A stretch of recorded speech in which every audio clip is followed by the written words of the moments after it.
Hello everyone, how are we all doing? Today I'm going to be showing you how I like to mix rap vocals inside FL Studio. So I'm gonna go over each component of the mixing process with you, show you how I got everything to sound like how I needed it to. But first, before we get into any of that, I'm gonna show you how this song sounds like first, so you have an idea of what we're working with. Right. Fuck that.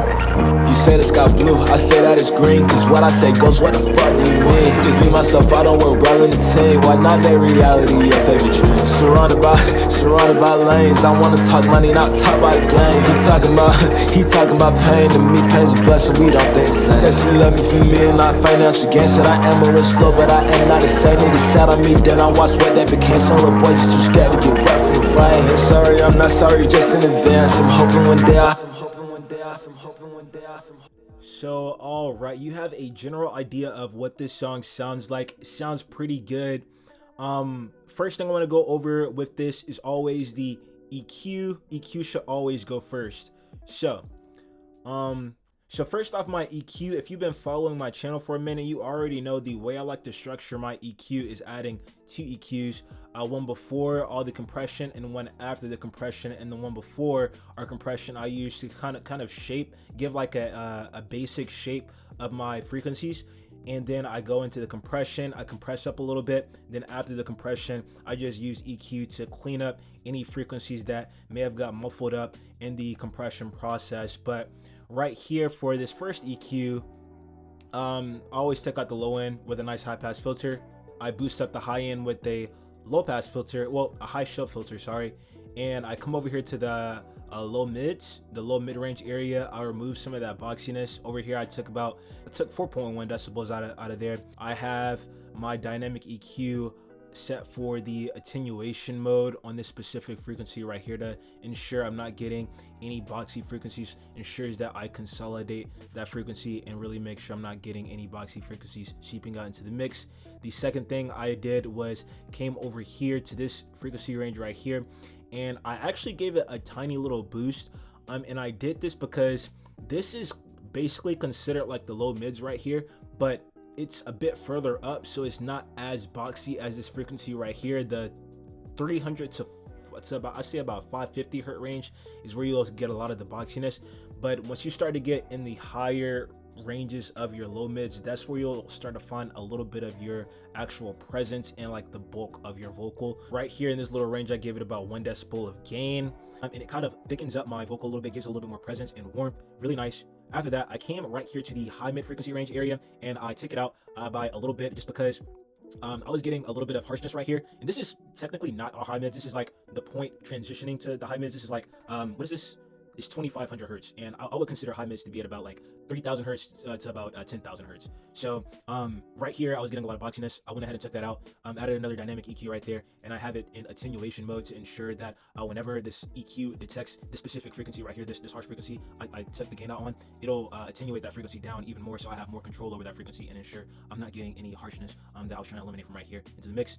After that, I came over here and I added a nice little frequency boost to this 3500 hertz range area. It was 3597 hertz, and I mainly do this for presence. If you've been watching this channel for a minute, you already know that I like to do this little thing right here, boost it up for presence right here. But on this one, I have it for upward expansion mode, and what that does is it adds gain to that frequency as the EQ detects it. So I'm getting again the fullest capabilities of this EQ. For this specific exciter right here, I wanted it to be focused more on the high mids, and I really just kind of wanted it to thick up my high mids with this exciter right here.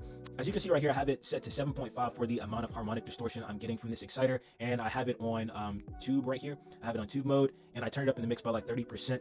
This gives me about the right amount of distortion I needed for this high mid frequency range. Sounds really nice. And then I also came up here and I added just a little bit to the high end. I have it about 4.0 for the harmonic distortion, and I actually made this into a tape. So it's tape distortion, and I turned it down to about 18% in the mix. And for this tone right here, I came over here and I just gave it a little bit of tone. And if you don't know what tone is, it's a little knob that helps us adjust the balance between low and high frequency content in this exciter. It's really nice. So I came over here with two compressors and I use the dual compression method. The dual compression method is where you use one compressor to really attack the peaks of your audio signal and you use another compressor to balance everything out. The compressor that attacks the peaks, we always want to put that one first, and I have the ratio at 12 to ensure I'm getting a lot of compression from this specific one right here. I have the threshold turned up to about -6 dB, and the reason why I turned it to -6 is because on Fruity compressors, since I'm just using the stock compressors out of Fruity, it doesn't really tell you how much gain reduction you're getting. So I know that if I'm setting my threshold to -6 dB, I'm getting at least somewhere around 3 to 4 decibels of gain reduction, which is all I really care about. You kind of just have to like listen to the audio signal when playing around with these stock compressors. I also have the knee adjusted to hard, attack at 8.0 milliseconds for a nice fast attack to ensure it's really attacking those peaks. And I have at a medium size release at 144 milliseconds, added a little bit of makeup gain right there. And for my second compressor, this is supposed to be my compressor that really balances the dynamics of my audio signal. So I put a little bit more pressure on this one, but it's still a lot of pressure taken off of it considering I just put that first compressor on there. What I did on this one, 3.0 to 1 ratio. Nice soft ratio. I came over here to threshold -14 decibels of gain reduction to ensure that I'm getting at least about like 11 to about 12 decibels. I say probably about 10 to 12 decibels of gain reduction, which is I should be getting somewhere around 15 decibels of gain reduction all the way together. But that's why I made sure I turn it up to 14 decibels. And the way I kind of like to do this, normally I think about the amount of gain reduction that I want for my threshold, and I go 2 decibels higher to ensure I'm getting what I need out of that compressor. Since Fruity compressor doesn't show you how much gain reduction you're getting, that's a nice starting point, is to always go at least 2 decibels above, and just adjust accordingly as you listen. But anyways, for the attack, nice balanced attack and release, 15 millisecond attack, 160 millisecond release, and then I have this compressor set to soft, add a little bit more gain to ensure that my vocals can really sit on top of this instrumental. After that, I came in here with a de-esser. I de-essed the 5836 hertz range, and I pretty much gave it about -21.5 decibels. After that, I came in this threshold and I took it out by -21.5 to ensure I'm not getting any crazy sibilance, because I was already hearing sibilance in there like a lot. So I want to make sure I took it out by a decent bit with this de-esser. And after I came with the de-esser, I added my second EQ for cleaning up frequencies after compression. First thing I did was come over here and I adjusted the amount of harmonic distortion I was getting, and I have it to about 4 in this one, and keep in mind on the other one I had it at 7.5, so kind of reinstates that fact that I'm really just trying to focus on the high on this one, not too much on the high mids. But anyways, the same thing as I did on the last one. I have it at tube distortion, and I have it turned down to 18% in the mix. I came over here to the high end, and I have it at 7.8 for the amount of harmonic distortion I'm getting for this knob. I still have it at tape for my specific type of distortion, and I have it turned up to 33% in the mix. I turned up the tone a little bit higher on this one. The last one was at 25%, and this one is at 56.5% for the actual tone of my exciter. Now for my special effect plugins, I really didn't want to do anything too crazy, since I kind of just wanted this to be like a nice modern sounding type rap song. I didn't want to add too much special effects like I would normally do, like a bunch of reverb and a bunch of delay. On this one, I just have one delay, and how I set this delay up, I have it set to 8 for the time. I have cut the frequency off by how much, 84%, and this is where it sits. The delay sits right behind my lead vocals, and it doesn't sound like my delay's overpowering anything. And after that, I just came down here and I turned it down in the mix. Very simple for my delay. I turned it down to like 10% in the mix. Very simple for my delay. I didn't really want too much delay in the song. That's why I didn't really worry about trying to add like 2 delays here and 2 delays for my background vocals and doing all other stuff. This is like the only delay I have in the song. And after the delay, I came over here with the reverb.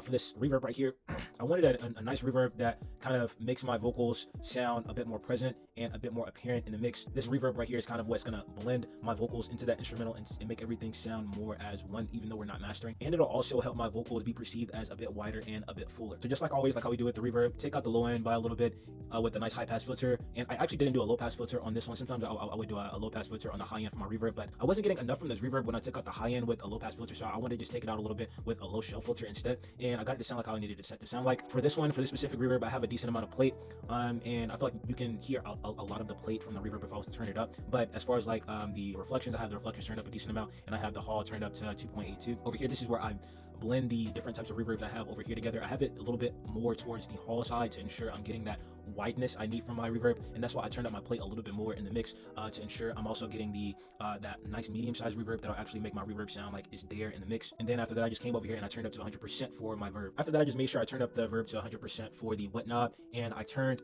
my reverb down in the mix to 11%. I really didn't need too much of these two special effect plugins right here. After that, I came over here with Vocal Synth Pro, and it's kind of acting up right now. I don't know why it does this, but I came over here with my Vocal Synth Pro, and if you don't know what Vocal Synth is, it's a nice plugin from iZotope, and iZotope is really cool. They have a lot of really cool plugins. For this one though, it literally allows your voice to turn into a synth with the different types of things that we have here. It has vocoders, has polysynths, has a bunch of different things. But in this Vocal Synth right here, it's a preset called Added Texture, and what I did, I came over here and I added used the Added Texture preset, and I turned off a little bit more of them, adjusted the way I like to. And this actually has, this specific plugin, the Vocal Synth, has a width knob. I turned the width knob up to like 80%, and the reason why you want to turn that width knob up is to broaden the horizons of your vocal, and it'll really fill up the stereo image and make the vocals sound a lot fuller than what they are before. I really like to use that, and I just turn it down in the mix. But whenever I use this, it's really easy to get a little bit too much width, so that's why I had to kind of turn it down to like 70 to 80% to ensure I wasn't getting too much width, because too much width in your mix doesn't necessarily sound good. Width can be good in a lot of scenarios, but too much width will always be a bad thing, so keep that in mind. I have the vocal simp turned down to about 18% in the mix, so it's definitely turned up a little bit more in the mix than these two, but it just gives my vocals that texture and that width that I really need from it, which is really nice. After that, I came in here with a doubler, and I